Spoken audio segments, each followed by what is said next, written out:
ಪಹಲ್ಗಾಮ್ನಲ್ಲಿ ಉಗ್ರರು ನಡೆಸಿದ ನರಮೇಧವನ್ನು ಖಂಡಿಸಿ ಕಾರ್ಕಳ ಕಾಂಗ್ರೆಸ್ ಸಮಿತಿ, ಯುವ ಕಾಂಗ್ರೆಸ್ ಕಾರ್ಕಳ ಹಾಗೂ ಹೆಬ್ರಿ ಬ್ಲಾಕ್ ಸಮಿತಿ ಹಾಗೂ ಎನ್ಎಸ್ಯು ಆಶ್ರಯದಲ್ಲಿ ಕಾರ್ಕಳದ ಬಸ್ ನಿಲ್ದಾಣದಲ್ಲಿ ಬೃಹತ್ ಪ್ರತಿಭಟನೆ ನಡೆಯಿತು. ಅನಂತ ಶಯನ ವೃತ್ತದಿಂದ ಬಸ್ ನಿಲ್ದಾಣದವರೆಗೆ ಪಂಜಿನ ಮೆರವಣಿಗೆ ನಡೆಸಲಾಯಿತು. ಕಾಂಗ್ರೆಸ್ ಮುಖಂಡ ಮುನಿಯಾಲು ಉದಯಕುಮಾರ್ ಶೆಟ್ಟಿ ಮಾತನಾಡಿ ಉಗ್ರರ ದಾಳಿಗೆ ಅಮಾಯಕರು ಹಾಗೂ ಸೈನಿಕರು ಬಲಿಯಾಗಿದ್ದಾರೆ. ಇದು ಖಂಡನೀಯ. ಭದ್ರತಾ ವ್ಯವಸ್ಥೆ ಬಗ್ಗೆ ಗಂಭೀರ ಆರೋಪಗಳನ್ನು ತೆಗೆದುಕೊಳ್ಳಲು ಕೇಂದ್ರ ಸರ್ಕಾರ ತೀವ್ರ ವಿಫಲವಾಗಿದೆ ಎಂದು ತಮ್ಮ ಆಕ್ರೋಶವನ್ನು ವ್ಯಕ್ತಪಡಿಸಿದರು.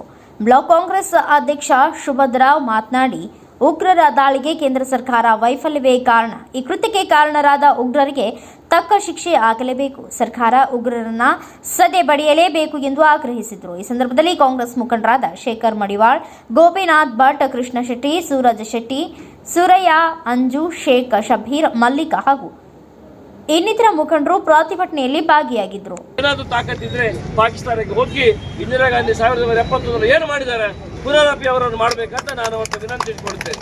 ಖಂಡಿತ ಇಲ್ಲಿ ಬಂದ ಎಲ್ಲರಿಗೂ ಸರ್ವರಿಗೂ ನಮ್ಮ ಪಕ್ಷದ ಮೂಲಕ ಎಲ್ಲರಿಗೂ ವಂದನೆಯನ್ನು ಸಲ್ಲಿಸಿ ಬಯಸ್ತೇನೆ. ಎಲ್ಲರಿಗೂ ನನ್ನ ನಮಸ್ಕಾರಗಳನ್ನು ಸಲ್ಲಿಸ್ತಾ ಇದ್ದೇನೆ.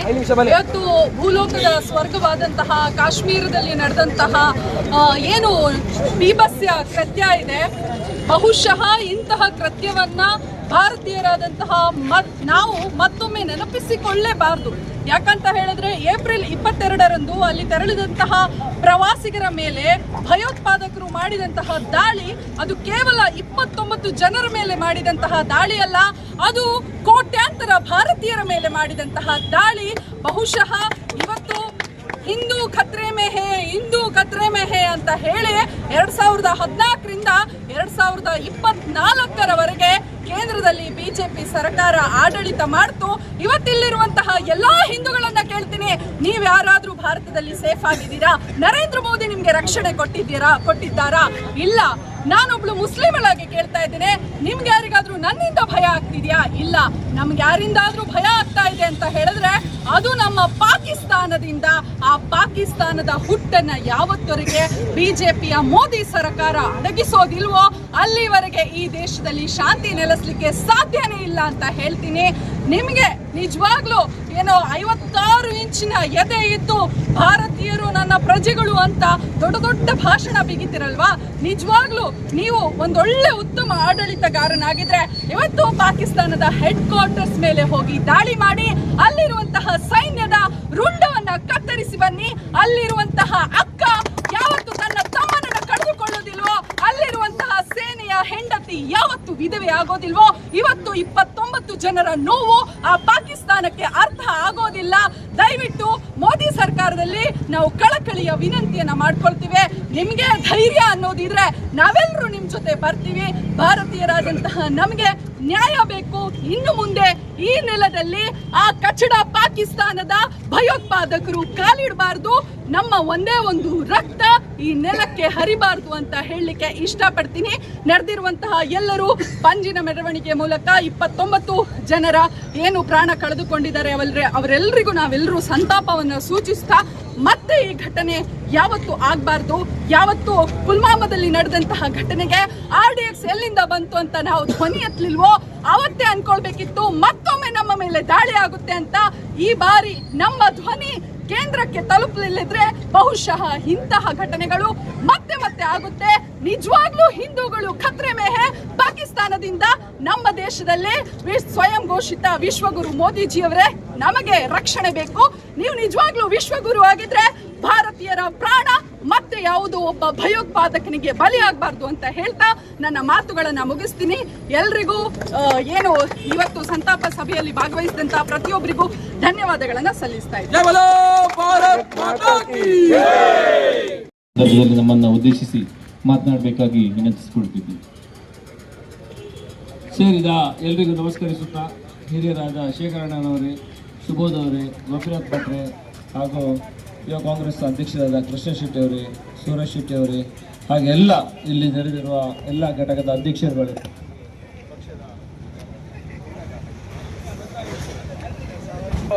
ನಮ್ಮೆಲ್ಲ ನಾಯಕರು ಬಹಳ ವಿವರವಾಗಿ ಶೇಖರಣೆ ವ್ಯವಸ್ಥೆ ಬಹಳ ಚೆನ್ನಾಗಿ ಹೇಳಿದರು. ಅಂದರೆ ಸುಭದ್ರ ಅವರು ಹೆಚ್ಚಿನ ವಿಚಾರವನ್ನು ಹೇಳಿದರು. ನಾವು ದೇಶದ ಪರಿಸ್ಥಿತಿ ಬಗ್ಗೆ ನೋಡಬೇಕು. 2014ರ ಮೊದಲು ಮನಮೋಹನ್ ಸಿಂಗ್ ಅವರು 2 ಅವಧಿಗೆ ನಮ್ಮ ದೇಶದ ಚುಕ್ಕಾಣಿಯಲ್ಲಿ ಹಿಡಿದು ಪ್ರಧಾನಮಂತ್ರಿಯಾಗಿ ಕೆಲಸ ಮಾಡಿದ್ದಾರೆ. ಈ ಅವಕಾಶವನ್ನು ಕೊಟ್ಟವರು ನಮ್ಮೆಲ್ಲ ನಾಯಕಿ ಸೋನಿಯಾ ಗಾಂಧಿ ಅವರು. ಆ ಸಂದರ್ಭದಲ್ಲಿ ಎಷ್ಟೆಲ್ಲ ಚೆನ್ನಾಗಿ ದೇಶ ನಡೀತಾ ಇತ್ತು ಅಥವಾ ಎಲ್ಲ ಯಾರೆಲ್ಲ ಪಾಪದ ಜನರ ಜೀವನ ಸ್ಥಿತಿ ಹೇಗಿತ್ತು ಎಲ್ಲವನ್ನು ನಾವು ನೋಡಿದ್ದೇವೆ.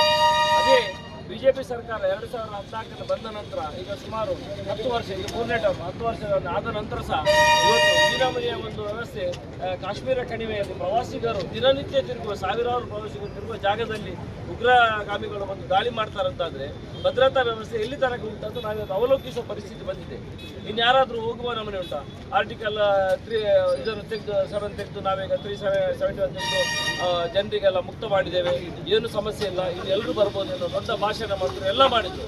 ಆದರೂ ಇವತ್ತು ಪರಿಸ್ಥಿತಿ ಏನಾಗಿದೆ ಅದೇ ಶೇಖರಣೆ ನೆನಪಿಸಿಕೊಂಡು ನಾನು ಹೇಳುವುದರಲ್ಲಿದ್ದೆ.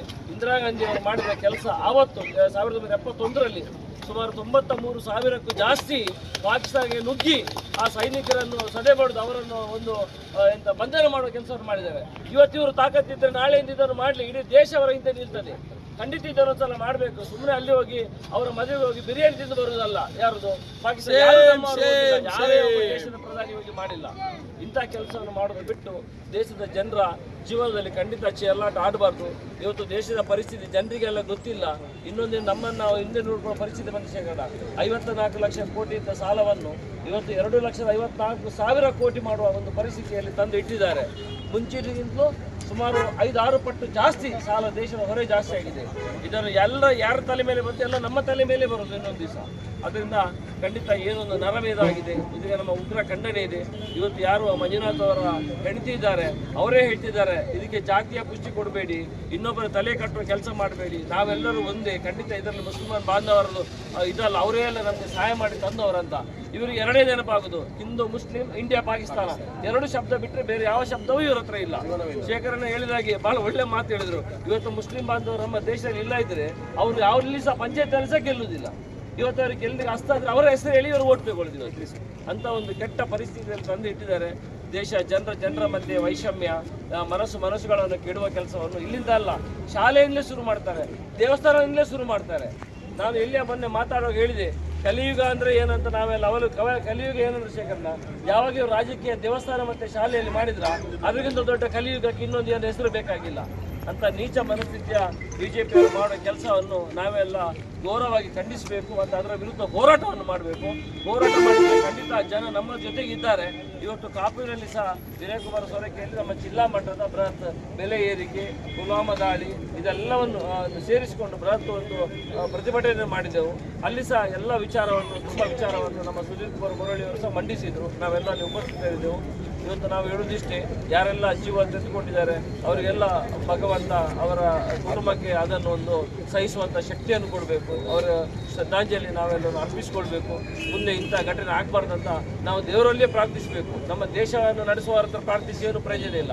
ನಮ್ಮ ದೇವರಲ್ಲಿ ಪ್ರಾರ್ಥಿಸಬೇಕು. ಮುಂದೆ ಇಂಥ ಘಟನೆ ಆಗಬಾರ್ದು, ದೇವರೇ ಹೀಗೆ ಮಾಡಬೇಡಿ, ನಾವೆಲ್ಲರೂ ಒಟ್ಟಿಗಿರುವಾಗ ಅವಕಾಶ ಕೊಡಿ ಅಂತ ಪ್ರಾರ್ಥನೆ ಮಾಡುತ್ತಾ ಇವತ್ತೆಲ್ಲ ಯುವ ಮಿತ್ರರು ಅದರಲ್ಲೂ ಹೆಚ್ಚಿನ ಸಂಖ್ಯೆಯಲ್ಲಿ ಉಡುಪಿ ಜಿಲ್ಲೆಯ ವಿವಿಧ ಮೂಲೆಯಿಂದ ಬಂದಿದ್ದಾರೆ. ಎಲ್ಲ ಭಾಳ ಸಂತೋಷ ಆಯಿತು. ಖಂಡಿತ ಹೀಗೆ ಯಾವುದೇ ಒಂದು ಕೆಟ್ಟ ಕೆಲಸ ಆದಾಗ ನಾವೆಲ್ಲರೂ ಒಟ್ಟುಗಟ್ಟಾಗಿದೆ ಅಂತ ಮಾಡಿದರೆ ಇಲ್ಲಿ ನಮ್ಮ ಶಾಸಕರ ಎಲ್ಲ ಧರ್ಮ ವಿರೋಧಿ ನೀತಿಯನ್ನು ನೋಡಿದಿರಿ. ಎಲ್ಲ ದೇವಸ್ಥಾನಕ್ಕೆ ದೊಡ್ಡ ದೊಡ್ಡ ಭಾಷಣ ಮಾಡ್ತಾರೆ. ಅಲ್ಲಿ ನಮ್ಮ ಪರಶುರಾಮನ ಅರ್ಧ ನೇಲಿಸಿ ಇಟ್ಟಿದ್ದಾರೆ. ನಾನು ಜಗತ್ತಿನಲ್ಲಿ ಇಷ್ಟು ದೊಡ್ಡ ಒಂದು ಹಿಂದೂ ಧರ್ಮಕ್ಕೆ ಅಪಚಾರ ಮಾಡಿದ ಮನುಷ್ಯ ನಾನು ನೋಡಲಿಲ್ಲ. ಇವರನ್ನು ಹಿಂದೂ ಧರ್ಮದಿಂದ ಬಹಿಷ್ಕರಿಸಬೇಕು. ಇದೇ ಸುನೀಲ್ ಕುಮಾರ್ ಅನ್ನು ಖಂಡಿತ ಇವರು ಮಾಡಿದ ಧರ್ಮ ಭ್ರಷ್ಟಾಚಾರ, ಯಾರು ಫೈನಾನ್ಷಿಯಲ್ ಭ್ರಷ್ಟಾಚಾರ ತುಂಬ ಮಾಡಿದವರು ಇರ್ಬೋದು ಶೇಖರಣ್ಣ. ಧಾರ್ಮಿಕ ಭ್ರಷ್ಟಾಚಾರ ಇಷ್ಟು ದೊಡ್ಡ ನಿಮ್ಗೆ ಗೊತ್ತಿದೆನಾ? ನಂಗೆ ಗೊತ್ತಿಲ್ಲ. ನೀವು ವಕೀಲರಾಗಿ ಇಷ್ಟು ಕೋರ್ಟಲ್ಲಿ ಸಹ ನೋಡ್ತೀರಿ. ತುಂಬ ಧಾರ್ಮಿಕ ಭ್ರಷ್ಟಾಚಾರ ಜಗತ್ತಿನಲ್ಲಿ ಇಷ್ಟು ದೊಡ್ಡದಾಗಿದ್ರೆ ಇದು ಕೇವಲ ಸುನೀಲ್ ಕುಮಾರಿಂದ ಮಾತ್ರ ಅಂತ ನಾನು ಹೇಳಬಯಸ್ತೇನೆ.